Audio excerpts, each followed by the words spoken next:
What's up, everybody? Welcome into the Staples Show. A little before 6 p.m. on a Wednesday here. Busy Bills News Day. We have a lot to get to on the injury front. This is the Shout podcast brought to you by Tops Friendly Markets. And right now, 'tis the season to save on groceries and all of your holiday gifts. Christmas bonus is underway at Tops. Shop and save $10 at all of your other favorite stores and restaurants. With over 25 gift cards to choose from, there's something for everyone on your list. And don't forget to treat yourself to some extra savings too.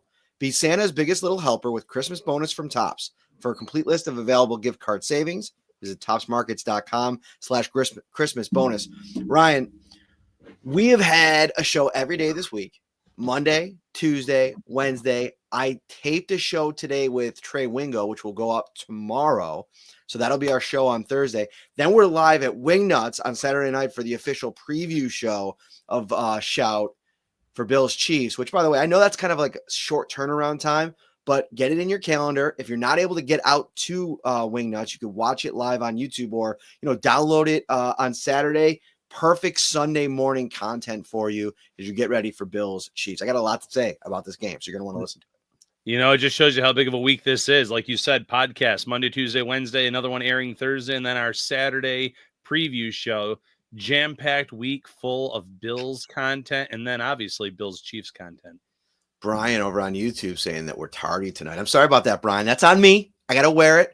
Was coming back from the stadium. Traffic was a bit brutal. And we didn't want a situation like a couple years ago when I popped a tire on the 290 and we had to push it way back. So I wanted to drive responsibly all the way back to the studio. But we're here.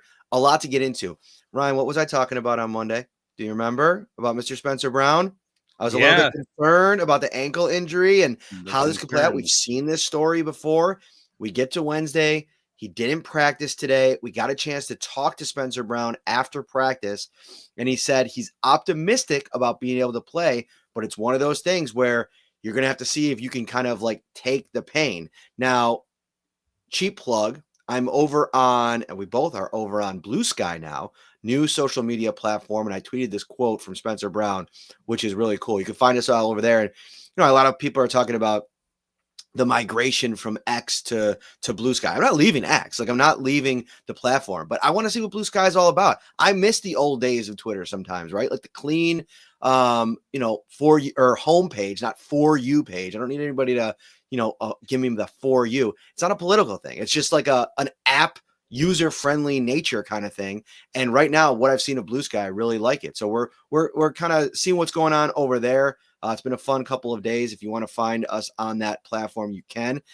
When asked if the bye week factored into whether or not Spencer Brown will play on Sunday, this is the most offensive lineman quote ever. He said, absolutely, but it's not like we have another game to play after that. The bye week is coming up. So I'm down to beat the hell out of it, his ankle, a little bit, and then rest on the bye. So as we sit here right now thinking about Spencer Brown, Ryan, how big of a concern? Where's the panic meter? We'll get to Dalton Kincaid in a minute. Where are you at with Spencer Brown? Panic meter's at 0, and that's if he plays or doesn't play, Matt. And the way I look at it is this would be great for the Bills to get a win over the Chiefs, to get within one game of first in the conference. All sounds great. But the bigger picture is the playoffs and being healthy for the playoffs. There's been so many times where the Bills have beaten the Chiefs in the regular season, but come playoff time, they're beat up, they're injured, they're missing key pieces. So if he doesn't play in this game, if he and Kincaid say win or lose for the Bills, my concern level is 0. Right now, their odds of making the playoffs are, I would say, 99%. I don't see anyone from the AFC East coming back to, push for the division. I know seeding is important, but you have to think big picture here. So in terms of my panic level, it's at a 0.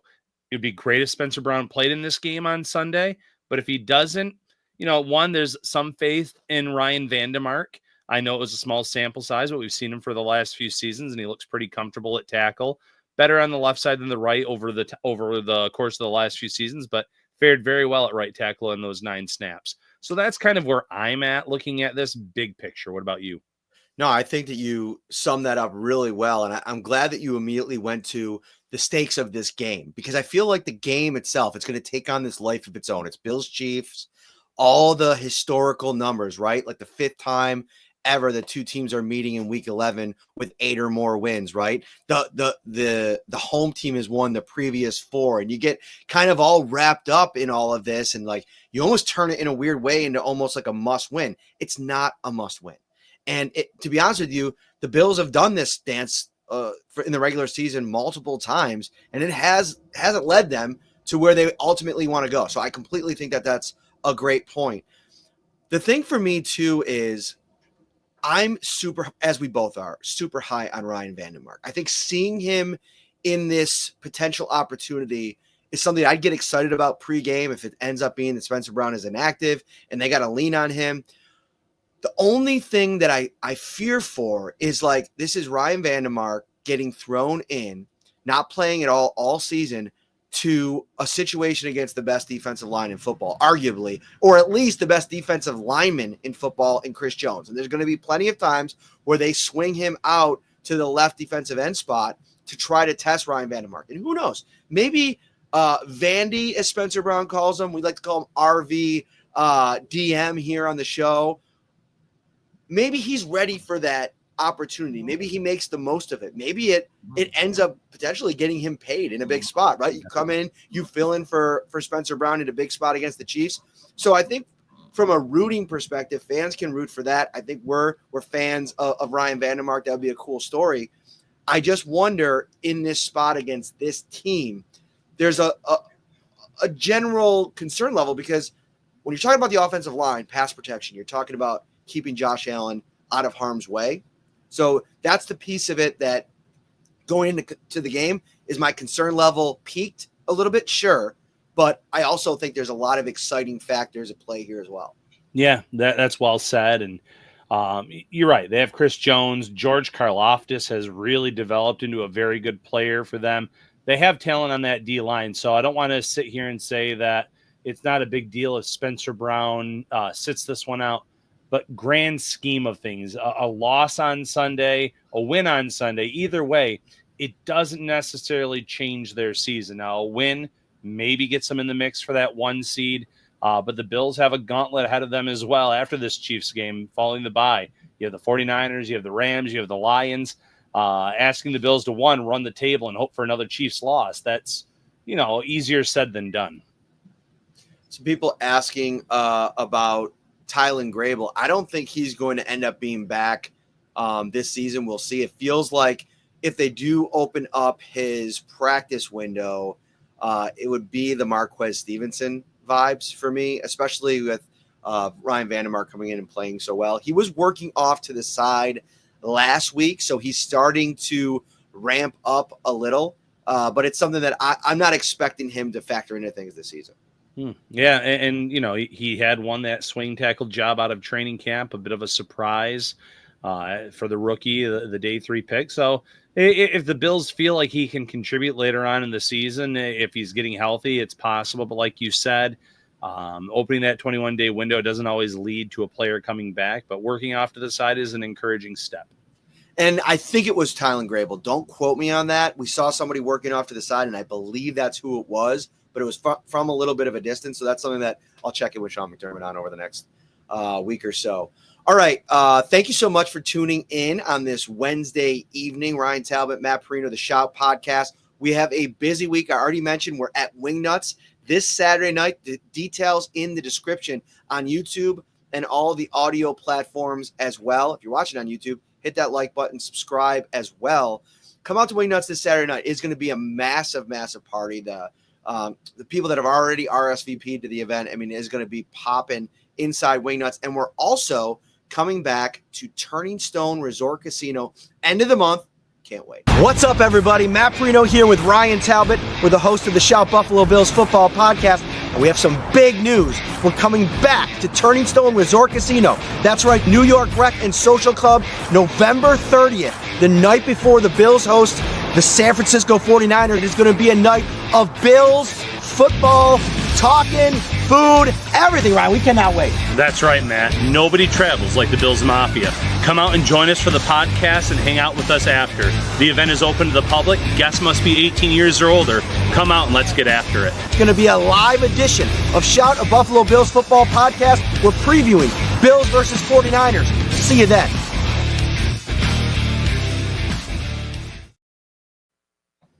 You know that event's coming up. I got excited. I was going to say, I got all excited on Instagram. I get the notification from New York's Sports and Rec Club. They're tagging us in their post, the reminder about the event. Then we have the Wingnuts reminder. It's just, it's good to be busy this time of year with the Shout podcast. All right, let's get to some other people out of practice today. No Dalton Kincaid. They had a walkthrough today. So that's another piece of this thing. I think in a lot of ways, if you're injured, you can kind of go through the steps anyway. So DNP is more of a designation. Had they have practiced, they wouldn't have been available. So we'll monitor Dalton Kincaid. I'm not very – I said I was like 50-50 on Monday when I was talking to the insiders on Kincaid. I've gotten less and less hopeful on him as the days have moved along. And you think back to after the game and him talking about the fact that he tried it. He went back out there. It didn't feel right. So I don't know if 7 days is going to be enough for him to get to a level where he can play. But it puts Dawson Knox in a really big spot. I asked Brady about him the other day, and he's like, definitively, he is a tight end one in this league. And the only reason he isn't used like that in Buffalo is because Kincaid's here. So opportunity potentially for Knox. He's had a lot of big games against Kansas City, or I should say big catches against Kansas City over the course of his career. But I think we're trending in a little bit more of a bearish direction on Kincaid for me. And I agree with that. Knee injuries aren't anything to try to rush back from. The bye week we just mentioned is there on the horizon. Dawson Knox's game is different than what Dalton Kincaid brings to the table. But we saw last week Knox can stretch the field, get open in that intermediate deep range with a 30-plus yard reception.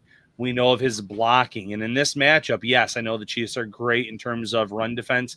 The Bills are going to try to establish the run at some point. And having Knox out there blocking downfield is going to be a benefit to this run game with James Cook and Ray Davis, and I'm sure there'll be a few designed Josh Allen runs mixed in as well. So there's some benefits to having Knox out there.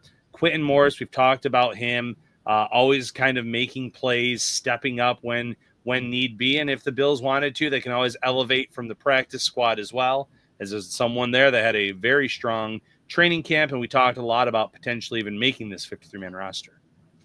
If you look at the Kansas City Chiefs, Ryan, go back a couple weeks, play the Tampa Bay Bucks, and obviously a lot of headlines, talk shows after the next game, like, the Bucks should have gone for 2 on that last touchdown and maybe gone for the win in regulation. They go to overtime. The Kansas City Chiefs obviously win that game. But defensively, interestingly enough, the Bucks were able to run the ball pretty well. Not overwhelmingly well. It's 95 yards at the end of the game. But I think if you're the Bills and you get a 95 to 110-yard rushing game in this one against Kansas City, you're in a really good spot. The Macronical, can you pronounce that? Go ahead, Ryan. What is it? Macronical? The Macronical. There you go. He's asking on YouTube, maybe a Zach Davidson call-up game. I know you just mentioned that, but I wouldn't rule it out. I think Quentin Morris is still going to be a big part of what they want to do, but we'll see what happens there. We got a super chat, Ryan. Let me get to the super chat from Mr. Boom Boom himself, Mark Bouchard. He'll be at Wingnuts this Saturday night. We cannot wait, my friend. Good evening, Matt and Ryan. How aggressive do you think Joe Brady will get to get an early lead on the Chiefs? And it's, I almost think that you have to get a little bit aggressive and lean into the passing game early, because the last thing that you want at home to deflate that crowd is a 3-and-out. So I think that really I'm looking at Joe Brady in this game and saying you have to devise the 3 best plays that you have in your arsenal on this drive to get yourself to move the chains, to get yourself in a position to kind of keep this drive moving, whether it be with some pre-snap motion, whether it be going to something that you maybe haven't been doing the last couple of weeks. One thing, I know they run a lot of zone runs, right? Like with James Cook and company. It doesn't seem like they do a lot of like pitch runs. And that could be one area to get, James Cook on the outside, maybe get James Cook and Ray Davis. I talked about this with Matt Verderam a couple days ago about getting them on the field at the same time. I think Joe Brady should be a little bit creative about how he attacks, especially early in this game. Yeah. My biggest critique of Joe Brady at this point in time, though, are the scripted plays. The Bills haven't been coming out and firing on all cylinders in that area. They might pick up a first down. I believe they did last week. They picked up one first down, and then the next 3 plays, they were punting right after that. So sustaining drives on those scripted plays has been an issue, but I do feel like there's a lot that Brady hasn't had to unveil yet at this point in the season, despite being at 8-2. And, you don't want to go too deep into the bag in a regular season game against the Chiefs, but if you do want to get aggressive, score some points early, I think there is an avenue to doing that in terms of what you can call, what you can, your alignments, the pre-snap motion. I think this, and I know this will be a very unpopular opinion, I think this could be a big Curtis Samuel game. I know we're probably saying until we're blue in the face, but we saw him try to get targeted early and often last week. He had 8 targets when all was said and done. Some more involvement there. I think that there's ways to utilize him in this matchup to stretch the field a little bit where we haven't necessarily seen that from him yet. So I still think there are some wrinkles there. As much as I think that Brady wants to be aggressive, though, I'm going to wait. I have to see it to believe it because the scripted plays have been a weakness as of late. Pops Mafia in the comments here on YouTube with a couple of questions asking about Tyrell Dotson, who we talked about earlier in the week. He was claimed by the Miami Dolphins, spite waiver claim, apparently, down there in Miami. But now he becomes one of a couple of former Bills on that defense. Makes a lot of sense. We don't know if the Bills put a claim in on him or not. I wouldn't be surprised if they did, just to kind of see where things are. I think they still have an open roster spot that could be addressed over the course of the next couple of days. I'm going to take another peek at the – go ahead. No. Oh, it sounded like you were going to say something. Nope, nothing here. Sorry. I'm like, oh, are you going to say something? Like, that was super awkward transition. No. Right. Yeah, I don't know. Maybe I must have moved my lips or something and made you think I was about to say something. But you're right. Open roster spot right now that they haven't had to utilize yet. We'll kind of wait and see what their plan is with that move. And I'm fine with the no Dotson acquiring him. Like, I was never super high on it. I don't love the idea of adding a guy that started a bunch of games for you in a role where it's about to be a pretty crowded room. If you think about the 2 rookies in Ulofoshio and Andreessen, Milano coming back, so it is what it is. And then also Amari Cooper, limited today. I thought it was encouraging. If you go to X, John Scott from Channel 2 put out a video of Amari Cooper catching some balls on the jugs machine. It's kind of a huge development because last week he started catching balls in the individual portion of practice, then stopped and only went through the drills with the footwork portion. So I think he's in a good place. And I think even if he's not 100%, if they can get him back out there in some capacity, that would be a really big piece to what they want to do on offense. Yeah, the catching the balls off the jugs machine is a very encouraging sign based on this wrist injury, having to play through it. But there's more than catching the ball, too. Obviously, when you get tackled and go to the ground, how can he protect himself? It's a step in the right direction, but, he's not the first person in the comments here with Danny saying Cooper is playing. There's a guy on Facebook who put it out as a definitive statement. That's not an actual reporter. That's a guy that does a lot of YouTube videos, hot takes, things like that. And Cooper might end up playing, but there's nothing. You put it out on Facebook? I gotta look up his name now. They were mentioning it, and then I went to my feed and I saw Dan Mitchell. Yeah, that's him. That's Dan him. Mitchell. Yeah, so TikTok phenomenon. The TikTok phenomenon. That's right. He just said in his little clip, Amari Cooper is playing, and then he lifted the photo or the video from John Scott in his video with the catching of the ball. So yeah, that guy. That is not an official report. If it comes true, great. Get a kick out of Dan Mitchell. Little respect. I mean, he's built a following on a bunch of different platforms.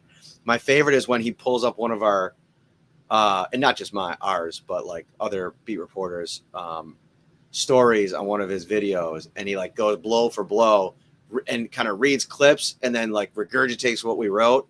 And like, that's the content, but whatever. All love. No shade thrown at Dan Mitchell. Anyway, Cooper on Sunday, big piece of things. I think that they're hoping to get him back in some form or fashion. We'll get a chance to hear from him tomorrow, Thursday. So, follow on all those social platforms and you'll get updated. And you'll especially get updated on the Shout Buffalo Bills Insider text line, 716-528-6727. Text that number. You get a 2-week free trial. It's $3.99 a month after that. And the text line is brought to you by Carrie C. Beyer, attorney with the law offices of Francis M. Leitra, located at 237 Main Street in Buffalo, New York. If you or someone you know is seriously injured, give them a call, 716-852-1234, or check out LeitraLaw.com. Ryan, we're going to go to some insider questions here. I got the first one, and then I'll hand things over to you to kind of run the ones that you brought up. Steve brought up a really good question. So at this point in their careers, who is the better addition?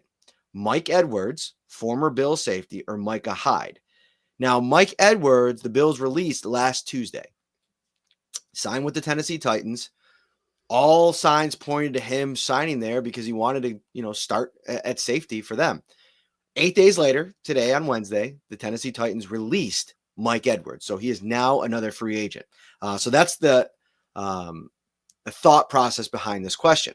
I love Hyde, as we all do, but if he comes back, this is not the 2020 Hyde. I feel like both players are about on the same level.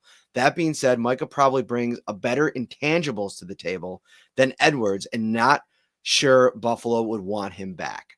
I think that the Mike Edwards chapter in Buffalo is over. I think when you basically come and ask for your release, you're kind of telling the team you're not really in it for the role that you've been forced to fill. And then you look at the juxtaposition to the other side of the ball and a guy like Mac Hollins, who week in and week out, depending on if he gets no targets, if he gets 5 targets, if he's only asked to play special teams, it's the same approach to it all. And I listen, respect to Mike Edwards. I get wanting to be a starter in the NFL, but as I sent in the insider text line, it's like, maybe you're just not good enough to be a starter in the league. Now, when it comes to Micah Hyde, I asked Josh Allen about Micah Hyde today, and I want to talk about this clip here. I'm going to play it here in a second. We'll react to it after the fact. Micah, have you talked to him this season at all and checking in with him and his thoughts on your guys' 8-2 start? I've talked to him a little bit, checked in with him a little bit. Love that guy, and I don't know what you want me to say there, but just kind of like, he was such a big part of things for so long, and he said the only team he would come back to play for is the Bills. Just checking in and that kind of out there if he might come back eventually. Yeah, I mean that would be great, but depending on, I don't know what you want me to say. I don't have any thoughts or ways about it. I think our guys are, especially on the defensive side of the ball, are playing really fantastic football right now. But if there was an opportunity that arose to have him back, I think everybody in this locker room would welcome him with open arms. So I actually didn't want Josh to say anything. I was just curious, as those two guys go way, way back, very close friends. We haven't heard from Micah Hyde. So I guess, as somebody that probably has talked to him a few times since the season started, just wanted to check in with him and see where things kind of stood. I don't think you can necessarily glean anything from that. And this is something that's kind of hovering over, Bills Mafia, Bills social media, all that kind of stuff.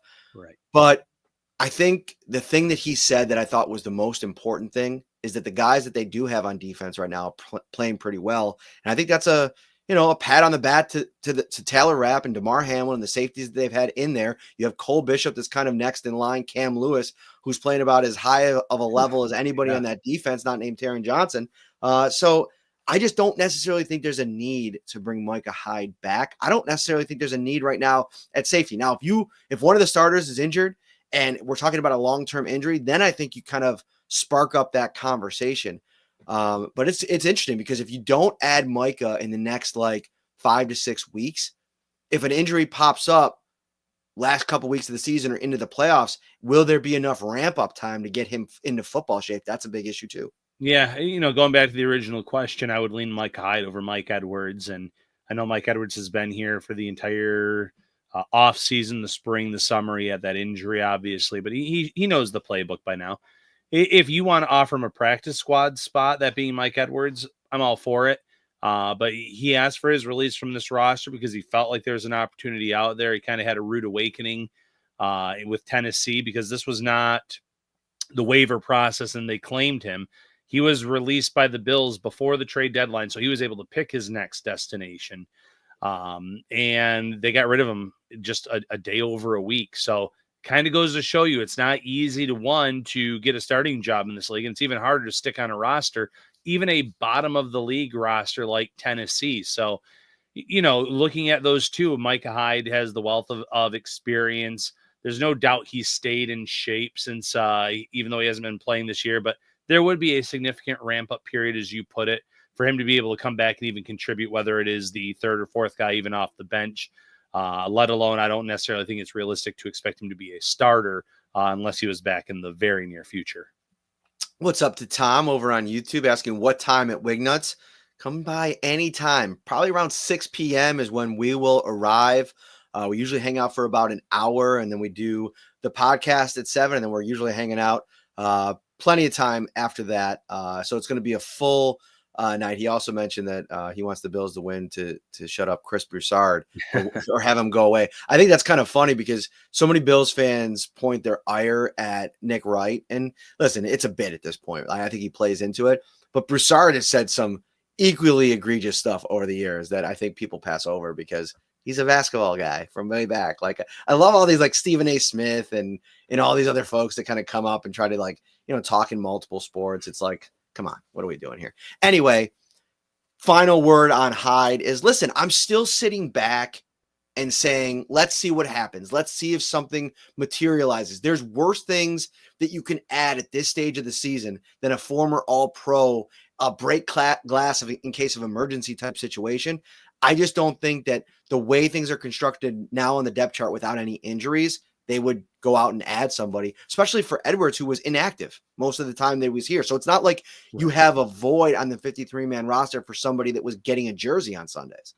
Yeah, exactly. So there's no rush right now to fill that spot, especially with a guy like Mike Edwards. And one more thing on the safety situation. I've seen a few Hamlin questions in here, and Mike D. Buffalo 716. Do you trust Hamlin in a clutch situation? Yeah, I mean, he's not being beaten deep. He's not out of position. I know the angle that he took on the early tackle with Jonathan Taylor. He missed that play, and it led to a big run. But we've talked about this before, Matt. Last season, Jordan Poyer and Micah Hyde both took some bad angles on plays at times in the season and missed some tackles here and there. It's a part of football. But in terms of Hamlin's overall play, he's not winning an All-Pro award anytime soon. He's not going to make the Pro Bowl, but he's played us at a solid. He's had a solid performance all season long, and there's nothing that makes me sit here and say, "Man, this guy's got to get off the field ASAP." At least not to this point through 10 weeks. If you're watching on YouTube, hit that like button. Subscribe to the channel as well. We really appreciate that. All right, Ryan, let's rapid fire through some of these questions from the insiders. All right, from Jim. What are you confident about for the remainder of the year, and what makes you concerned or nervous for the remainder of the year? That's a good question. I think my biggest confidence, if we got like a confidence meter, right, and we want to say where are we most confident when you're looking at the Bills roster, I look at the offensive line. Of course, with what's going on with Spencer Brown right now, you have some worry, a little bit of worry there, or at least I do. I don't think you do. But you look at this offensive line from left tackle to right tackle, and I think that they're about as good a unit as you could find in the league. And you're seeing the national praise start to be heaped onto this unit. And listen, you take Deion Dawkins, guys like that, for granted sometimes because David Edwards, who was this big question mark going into the season, and I bang the drum that listen, this is by design. Like Aaron Kromer brought him here, made him the jumbo guy in the offseason. They moved on from Mitch Morse with Aaron Kromer's stamp of approval because of how much he believes in David Edwards. And when you have a guy that's a position coach that believes this much in a player to bring him over from a past stop, You have to take notice of that. And I think that was always going to be the plan. The bigger question mark probably should have been, can Connor McGovern excel at center? And I think he's done the job admirably. Has it always been perfect? No, but I think he's settled back into that role. And if you look left to right, there's no weak links on that offensive line. And how many offensive lines in the league can you say that? The team that the Bills are playing this week can't say that. I mean, at left tackle, when Wanya Morris is not out there, and that's a questionable situation for this weekend, Sula Maliana, or I think I'm saying his name wrong, it is a crapshoot from play to play what you're going to get blocking on the left tackle spot. Bills don't have to worry about that. No, and going into the season, I think we both hyped up the offensive line, saying they're going to be a lot better than a lot of people expect. There were some articles where they had the Bills like ranked in the low 20s in terms of best offensive line, and I thought that was foolish, despite losing Mitch Morris at center, having to part ways with him due to cap reasons and have a few changes there, moving some guys around. They have exceeded all expectations, but, for me, in terms of what am I most confident about for the remainder of the year, they have Josh Allen. It's that simple. So you went on a limb for the question, is what you're saying. I went far out on a limb. Okay, thank you. I'm very confident, though, in terms of the fact that they've pretty much got this AFC East wrapped up at this point. So having a playoff spot, that's all you need. You just need that lotto ticket to get in, and anything can happen. Concerned, it's always going to be injuries for me in terms of any team. If you go into the playoffs and you're beat up at key positions with key players out, that's never a good situation. In the last few years, it's felt like the Bills have been on that side of things. So that's why I'm okay if they go into this game on Sunday and they've already ruled out Keon Coleman, but they don't play Keon Coleman. If they don't play Kincaid, Cooper, Spencer Brown, big picture wise, that's perfect. Get them healthy, get them ready for when it actually matters. I think injuries is probably like the biggest concern, right? Like if you don't have key pieces in the playoffs, that's the thing that I think has really held the Bills back the last couple of years, at least. Biggest concern. I think I want to see more from this defensive line, specifically on the interior. I think Von Miller has flashed a lot. I think he's played a couple of good games since he came back from suspension. Greg Rousseau has been among the best defensive edge players in the league this season from a pressure perspective. I want to see more from the interior. Can Daquan Jones round into form and give them the kind of production and play-to-play defense against the run in the pass that he did early last season? And then the depth guys that they've brought in, that's a big moment from Quentin Jefferson. I think you could probably count on him a little bit more than Jordan Phillips at this point, but I want to see more from Jordan Phillips. I think there might be one last run in there. He seems motivated. Can he find a way to fit into a specific role for this team down the stretch? That would be absolutely massive. I think of 2019, that Dallas Thanksgiving game, how good he was. Him and Shaq Lawson ate, and Oliver was phenomenal. If you can find a way to be that version of this defensive line for an extended period of time, this becomes a completely different team in the playoffs. Yeah, completely agree. Next question from RJ. Finish this sentence. The Bills will win if they... Against the Chiefs? Yep. The Bills will win if they score more points than the Chiefs. I know. I'm kidding. I'm kidding. Not going to do Ryan Talbot dad jokes. I'm sorry. I love the face you just made there. I'm going to meme that later. The Bills win if they sustain drives and beat the Chiefs at what they want to do, which is hold the ball. They have more 10-plus play touchdown drives than any other team in the NFL this season. As much as the offense at times has been a slog, it's by design. I almost think the Bills are built to combat that on their side, make them eat a little bit of their own medicine. You can't turn the ball over. The Chiefs are not getting teams to turn the ball over. They're -4 in turnover differential this season, which ranks, I think, somewhere around 27th in the league. Only 4 defenses in the NFL have forced less turnovers this season than the Chiefs. They're not turning it over. They're just making you plod your way down the field, stopping you on 3rd and 4th down, not letting you get into the end zone, and then just scoring enough, doing enough on offense. I love that. I'm going to go with if they win consistently off the edge with Greg Rousseau and Von Miller. Denver really did beat up the Chiefs off the edge last week. I know they didn't win that game, but They were set up with a second left to kick a game-winning field goal with a much lesser quarterback and offense. I know that defense had a very good game for Denver, but that's going to be it. There needs to be a consistent pass rush led by Greg Rousseau and Von Miller for the Bills to win this game. 2 questions on the same topic, so I'm going to go with one from Kyle here. Based on how both the offense and defense have performed so far, do you think we're already past the point of losing either Bobby Babich or Joe Brady this offseason to head coaching jobs, or do they still have more to prove? The Bills go on a Super Bowl run, you're probably losing one or both, right? Like we saw that in Philadelphia a couple of years ago when Steichen and Gannon both got jobs in that cycle. So sure, it all depends on the run that they have, right? But I also think that there's, I don't know, like, is there any holdover of the stigma of all the media around Shawn McDermott last year? You know, there's still this general idea. You know, I talk to people all the time nationally that like the one caveat to going all in and believing in the Bills is, can Shawn McDermott deliver in the big moments, right? Like, can he position the team? Can he handle the stress of the big moments, make the right decisions in the big moments, get his defense in the place to be when they need to be in the big moments? So I wonder if any of that plays into Babich's stock. But here's the thing on Babich. He had so many potential opportunities before he landed on the Bills defensive coordinator job that I do think that there's going to be interest in him. And we've seen over the last couple of years some defensive minded guys go into a place and have a lot of success. I mean, McDermott's the greatest example of it, right? Over the last 8 or 9 years of a guy that's gone and he comes from that tree. But even as recently as DeMeco Ryans in Houston, that is a guy that had a lot of success.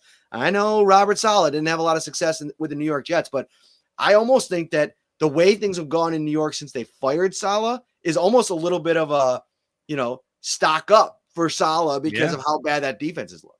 No, that's more than fair.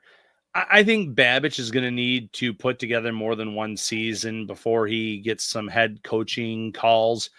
Even if they do make this run, I think he's great, but he's a very young coach. He's inexperienced in terms of that coordinator job. There were months leading up to the regular season where we didn't even know if he was going to be the guy calling the plays before they finally, you know, it was finally revealed that he would. So I still think there's time to be set, you know, had there with Babich in Buffalo. You know, Joe Brady, this is a league that loves offensive-minded coaches. The one thing I'll say, though, is there might be something behind some hesitancy because, hey, well, he had Josh Allen that he was working with, and they went out, and we've seen what Khalil Shakir was doing. They had Amari Cooper, they draft Keon Coleman, they had weapons on weapons on weapons. There might, again, just like Babich, they might need to see more out of Joe Brady before they hand him that job. And, you know, Brian Dable's not the best comparison, but Dable was a coordinator for many, many years before he came to Buffalo, before he ends up getting a head coaching job. And just a few years removed from winning coach of the year, I mean, his seat is burning up right now, Matt. You find out very quickly it's not easy to win in this league without a franchise quarterback, no matter how good of a mind you are. For Brady, was it the odds that came out after they moved on from Dennis Allen in New Orleans? They had Brady as the for the top Saints. Odds, for the Saints. That job actually makes a lot of sense because obviously he was with Peyton there, and if you're going to go offensive-minded coach, I could see that being the case. Ben Johnson's obviously going to be a hot name. Slowick, I wonder if the struggles a little bit this year kind of dull his stock a little bit, but we'll see.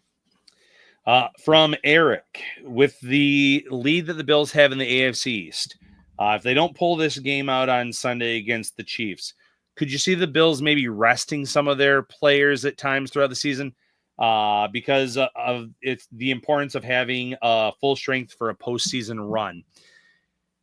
That's complicated. I don't think they're just going to rest players to rest players. They're going to err on the side of caution when there's an injury. They're not going to like pull a healthy player necessarily in a week against the Patriots or something like that, or a game in the middle of this next 4-game slate. Now, if the Bills have the division sealed and their seed is locked up, do I think they're going to rest a lot of starters in that final week of the season? Yes. And maybe even play it cautiously the last 2 weeks. Sure. But it's not something where right now I sit here and say this player X is completely healthy, let's rest him for this game or something like that. That's not what I see the Bills doing. Very late in the season, that's a completely different matter that last week or two. I think you answered that one pretty good.